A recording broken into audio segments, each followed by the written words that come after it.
Φανταστείτε έναν κόσμο που ο ήλιος ανατέλει και δει κάθε μία ώρα, ενώ η σελήνη στέκεται ακίνητη στον ουρανό σαν ένα παγωμένο μάτι που παρακολουθεί τον εμφανισμό κάποιων ανθρώπων. Αυτό δεν είναι σενάριο ταινίας επιστημονικής φαντασίας, αλλά η εφιαλτική μαρτυρία του Πλούταρχου για το τέλος της Ατλαντίδας. Ο μύθος δεν είναι τίποτα άλλο παρά μια απίστευτη αληθινή ιστορία που μετατράπηκε σε απλή εξιστόρηση για να τη χωρέσει ο νους του ανθρώπου. Σήμερα ιχνηλατούμε τα βήματα των Ατλάντων που βρίσκονται 5 μέρες δυτικά της Βρετανίας, εκεί όπου η γη χάθηκε και η ιστορία έγινε σιωπή. Είστε έτοιμοι να μάθετε την αλήθεια που κρύβεται και να δείτε πώς οδηγηθήκαμε σε αυτό που είμαστε σήμερα?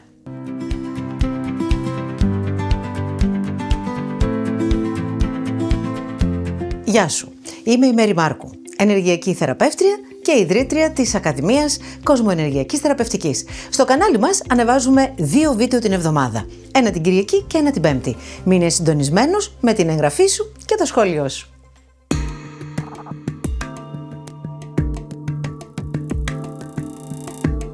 Ο Πλούταρχος δεν ήταν ένας τυχαίος αφηγητής. Στο έργο του, περί του εμφαινομένου προσώπου το κύλο της σελήνης, μας δίνει συντεταγμένες που κόβουν την ανάσα. Τοποθετεί την Ωγυγία, το νησί της κόρης του Άτλαντα, ακριβώς 5 μέρες κοπηλατώντας δυτικά της Βρετανίας. Μιλάμε για την καρδιά του Ατλαντικού, εκεί όπου ο ωκεανός κρύβει τα πιο σκοτεινά του μυστικά. Σύμφωνα με τα κείμενα, η Ατλαντίδα δεν ήταν απλώς ένας παράδεισος, αλλά ένα ενεργειακό κέντρο που ξαφνικά βρέθηκε στη δίνη ενός αδιανόητου κοσμικού φαινομένου.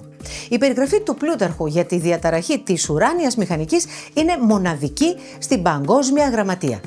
Όταν οι νόμοι της φυσικής καταρρέουν, όταν ο χρόνος συμπιέζεται και ο ήλιος παίζει το παιχνίδι του θανάτου στον ορίζοντα, καταλαβαίνουμε ότι η Ατλαντίδα δεν βυθίστηκε απλώς από έναν σεισμό, αλλά από μια συμπαντική ανομαλία που άλλαξε τη ροή της ιστορίας.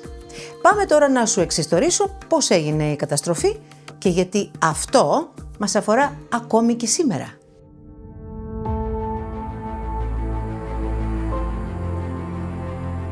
Ο Πλούταρχος τοποθετεί ξεκάθαρα τη θέση του νησιού με το όνομα Ωγυγία, 5 μέρες κοπηλατώντας δυτικά από το νησί της Βρετανίας. Χρησιμοποιεί ακριβώς αυτή τη λέξη. Η Ωγυγία δεν ήταν απλώς ένα νησί. Ήταν μια ήπειρος που δέσποζε στο σημερινό Ατλαντικό ωκεανό. Οι Άτλαντες δεν ήταν απλοί κάτοικοι. Ήταν οι θεματοφύλακες μιας αρχαίας υψηλής και εκβαντικής γνώσης. Όμως δυστυχώς για εκείνους ήταν άνθρωποι χωρίς μέτρο και χωρίς ηθική. Η δύναμη τους είχε πάρει τα μυαλά. Ξέχασαν λοιπόν το μεγαλύτερο συμπαντικό νόμο που είναι η επιστροφή της όμοιας ποιοτικά ενέργειας και η γεωλογική και αστρονομική ισορροπία εξαιτίας της ύβρις τους άρχισε να κλονίζεται. Ο Πλούταρχος περιγράφει μια επιβράδυνση ή μια βίαιη μετατόπιση του άξονα της γης που προκάλεσε ένα αδιανόητο φαινόμενο. Ο ήλιος άρχισε να ανατέλει και να δει στον ορίζοντα κάθε μία ώρα. Το φεγγάρι στεκόταν ακίνητο, λες και είχε σταματήσει εντελώς τη λειτουργία του. Φανταστείτε την επίδραση στη βαρύτητα, στα κύματα και στην ψυχολογία των ανθρώπων. Η φύση είχε πάψει να υπακούει στους νόμους της και η Ατλαντίδα βρέθηκε στο επίκεντρο μιας συμπαντικής καταιγίδας. Για έναν ολόκληρο μήνα, οι κάτοικοι της Ατλαντίδας ζούσαν κάτω από αυτόν τον τρελό ουρανό. Ο Πλούταρχος αναφέρει ότι οι Άτλαντες, έντρομοι μπροστά στην οργή των στοιχείων, επιδόθηκαν σε ασταμάτητες θυσίες. Προσπαθούσαν να εξευμενήσουν δυνάμεις που δεν μπορούσαν πια να ελέγξουν. Η ενέργεια του τόπου είχε αλλοιωθεί. Κατάλαβαν ότι η γη τους ήταν καταδικασμένη. Άρχισε τότε η πιο δραματική επιχείρηση διάσωσης στην ιστορία της ανθρωπότητας. Όσοι είχαν τη δυνατότητα επιβιβάστηκαν σε κοπήλατα πλοία. Η κατεύθυνση ήταν μία: δυτικά. Στόχος τους ήταν ο κόλπος του Μεξικού, εκεί όπου σύμφωνα με τον Πλούταρχο ζούσε το γένος των Ηρακλειδών, μία ονομασία που αναφερόταν πάντοτε στους Έλληνες. Αυτή η αναφορά είναι συγκλονιστική, καθώς δείχνει μία προαιώνια σύνδεση της ελληνικής διασποράς ακόμη και στη σημερινή Αμερικανική Ήπειρο. Οι πρόσφυγες της Ατλαντίδας που ανήκαν στο κρόνιο γένος πήγαιναν να συναντήσουν έναν άλλο προαιώνιο πολιτισμό, κουβαλώντας μαζί τους ό,τι μπόρεσαν από τα ιερά κοιμήλια και την απαγορευμένη γνώση που θα επέτρεπε στον πολιτισμό τους να επιβιώσει σε μια νέα γη. Όταν όμως έφτασαν εκεί, είχαν άραγε λογικευτεί και έζησαν σαν καλά παιδιά, ή δεν άντεξαν και άρχισαν πάλι τα τρελά τους περί εξουσίας και δύναμης και πότε με τη δολιότητα, πότε με την επιβολή βρίσκονται ακόμη και σήμερα δίπλα μας, προσπαθώντας να παίξουν το παρανοϊκό παιχνίδι τους. Ακολουθήστε με στην έξοδο.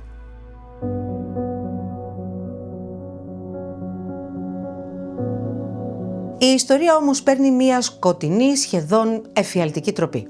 Πρέπει να καταλάβουμε ότι δεν μιλάμε για την ίδια ποιότητα ψυχών. Από τη μία πλευρά είχαμε το γένος των Ηρακλειδών, τους Έλληνες, που είχαν εξαπλωθεί έως τον κόλπο του Μεξικού σε μια εποχή που οι ωκεανοί δεν είχαν ακόμη καταπιεί τη στεριά και οι αποστάσεις καλύπτονταν σχετικά εύκολα. Ήταν ένας λαός με φιλοσοφία και ήθος, ειρηνικός, που ζούσε σύμφωνα με τις αξίες του μεγαλύτερου ήρωά του Ηρακλή. Από την άλλη πλευρά υπήρχαν οι Κρόνιοι, οι Ατλάντοι, ένα εντελώς διαφορετικό γένος, μια άλλη γενεαλογία που παρά την τρομακτική τεχνολογική της υπεροχή στερούνταν ηθικής και πνευματικότητας. Όταν η Ήπειρος τους άρχισε να καταποντίζεται, οι Ηρακλίδες δεν έκλεισαν τις πόρτες τους. Τους υποδέχτηκαν ως πρόσφυγες, τους έδωσαν γη και προστασία. Για αρκετά χρόνια η ειρήνη φάνηκε να κυριαρχεί, αλλά η φύση των Κρονίων ήταν αμετάκλητη. Όπως το φίδι δεν μπορεί να αλλάξει τα ένστικτά του, έτσι και οι Ατλάντοι στράφηκαν εναντίον των ευεργετών τους. Μια ευνηδιαστική και άγρια επίθεση σχεδόν αφάνισε τους Ηρακλίδες, τους ανθρώπους που τους έσωσαν από τον πνιγμό. Αυτοί οι επιζώντες Κρόνιοι ήταν οι πρόγονοι των λαών που γνωρίσαμε αργότερα ως Μάγια και Αζδέκους, λαοί που διατήρησαν τις παραδόσεις τους, τη σκληρότητα και τις αιματηρές πρακτικές των προγόνων τους. Μην νομίζετε όμως ότι χάθηκαν. Είχαν μάθει πια και είχαν αναπτύξει κατάλληλους μηχανισμούς ώστε να μπορούν σε κάθε σοβαρή δυσκολία να κρύβονται μέχρι να περάσει η μπόρα και να ξαναεμφανίζονται προκειμένου να συνεχίσουν να επιβάλλουν το δικό τους τρόπο σκέψης, που είναι η συγκέντρωση της δύναμης σε λίγους ανθρώπους οι οποίοι ελέγχουν προς δικό τους όφελος τις μάζες. Εδώ νομίζεις πως κλείνει το χρονικό της Ατλαντίδας? Μην κάνεις όρεξη ότι τους ξεφορτωθήκαμε. Σήμερα τα ίχνη αυτής της σύγκρουσης παραμένουν χαραγμένα στις συχνότητες του πλανήτη. Τα διαφορετικά γένη, οι Έλληνες, οι Κρόνιοι, οι Μογγόλοι και οι φυλές της Αφρικής κουβαλούν ακόμα και τώρα αυτό το αρχαίο φορτίο του καλού και του κακού στο DNA τους. Και ίσως η καταστροφή της Ατλαντίδας να μην ήταν ένα τυχαίο γεγονός, αλλά η απάντηση του σύμπαντος σε έναν πολιτισμό που είχε χάσει την ψυχή του και παρόλα αυτά έχει τον τρόπο να μας κυνηγάει ακόμη. Εσύ νιώθεις την πνευματική παρουσία των Ατλάντων σήμερα στις διάφορες κοσμικές ελίτ που προσπαθούν να βάλουν την ανθρωπότητα σε πλήρη έλεγχο και δυστυχία? Γράψε μου σε παρακαλώ στα σχόλια αν έστω και λίγο πιστεύεις πως η άκρη της σημερινής ανθρώπινης ιστορίας βρίσκεται στην Ατλαντίδα. Τι νιώθεις και τι θα μπορούσαμε να κάνουμε για να ξαναδώσουμε δύναμη στο γένος των Ηρακλειδών.